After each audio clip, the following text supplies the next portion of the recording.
कर्नाटक के कॉलेजेस में छात्र और छात्राएं एक दूसरे के आमने सामने हैं। कुछ हिजाब पहनकर विरोध कर रहे हैं तो कुछ भगवा वस्त्र धारण करके।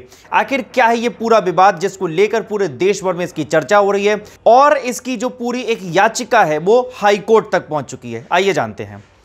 कर्नाटक के उडुपी जिले के कॉलेजेस में अब हिजाब पहनने वाली जो लड़कियां हैं उनको प्रवेश नहीं दिया जा रहा है, जिसको लेकर 1 जनवरी से ही विवाद शुरू हुआ, जब 6 लड़कियों को उनके कॉलेजेस में प्रवेश देने से उनके कॉलेज के प्रबंधकों ने मना कर दिया।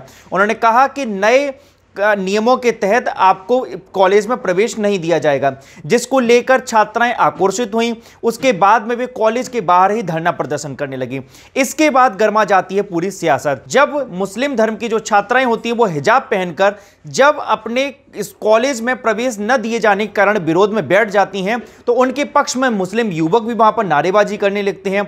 जिसके बाद में दक्षिणपंथी संगठन, जिसमें से बीजेपी एबीवीपी के जितने भी कार्यकर्ता थे और तमाम संगठनों के, इन लोगों ने अपने गले में भगवा शॉल डालकर, सर पर पगड़ी लगाकर, जय श्री राम के नारे लगाकर कॉलेजेस में प्रवेश करना शुरू कर दिया। जिसमें बाद में कॉलेज ने इनको प्रवेश करने से मना करने का प्रयास किया तो इन्होंने कहा कि हमें समानता चाहिए। जब वो महिलाएं हिजाब पहनकर आ सकती हैं, जो छात्राएं हैं, तो हमें आखिर भगवा शॉल पहनकर क्यों नहीं आने दिया जा रहा। जिसके बाद में मच जाता है कोहराम।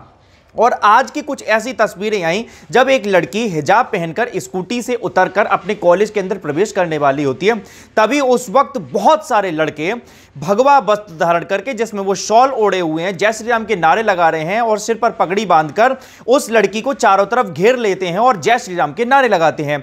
तो बदले में लड़की भी अल्लाहू अकबर का नारा लगा देती है, जिसके बाद में कॉलेज के प्रोफेसर्स के द्वारा इस पूरे मामले को बढ़ता देख रोकने का प्रयास करते हैं। लेकिन यह मामला बढ़ता चला जा रहा है। अब यह हाई कोर्ट तक पहुंच चुका है। हाई कोर्ट के जो जज हैं दीक्षित, उन्होंने यह कहा है कि संविधान ही हमारे लिए कुरान है, हमारे लिए गीता है। उन्होंने जजमेंट देने से पहले कुरान की प्रति मंगाई और कहा कि कुरान और गीता हमारे लिए संविधान है, हम संविधान के तहत सारे फैसले देंगे। तो अब देखना होगा कर्नाटक का ये जो हिजाब विवाद है वो कहां तक पहुंचता है।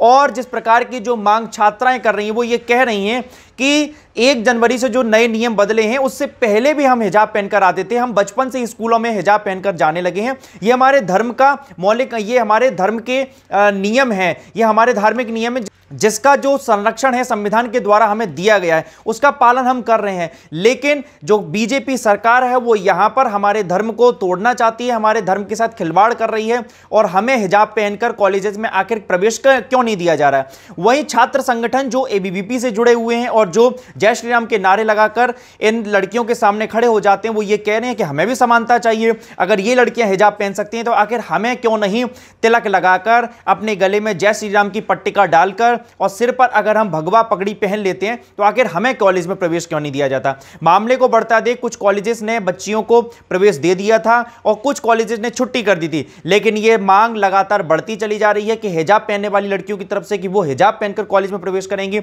वहीं लड़के और अन्य जो लड़कियां हैं जो भगवा धारण करके आई हैं, वो ये कह रहे हैं कि हमें भी हमारे वस्त्र के अनुसार, हमारे धार्मिक नियमों के अनुसार प्रवेश दिया जाए। तो देखना होगा कर्नाटक हाईकोर्ट इस पर क्या फैसला लेता है और क्या इस फैसले के मायने निकलते हैं। हालांकि सबसे बड़ी बात यह है कि सियासतदां, मतलब कि ये जितने भी नेता हैं, जितनी भी पार्टियां हैं, वो छात्रों के कंधे पर बंदूक रखकर सियासी रोटियां सेक रहे हैं और छात्रों को अपना एक मोहरा बना रहे हैं। क्योंकि अगले साल कर्नाटक में चुनाव हैं और चुनावों से पहले छात्रों को अपने अपने पाले में करने के लिए और पूरे राज्य का माहौल अपने पक्ष में करने के लिए तमाम राजनीतिक दल बहुत सारी तैयारियां कर रहे हैं, जिसमें से एक तैयारी हिजाब विवाद भी है। धन्यवाद। मेरा नाम है पीयूष परमार और आप देख रहे हैं बिग हेडलाइंस।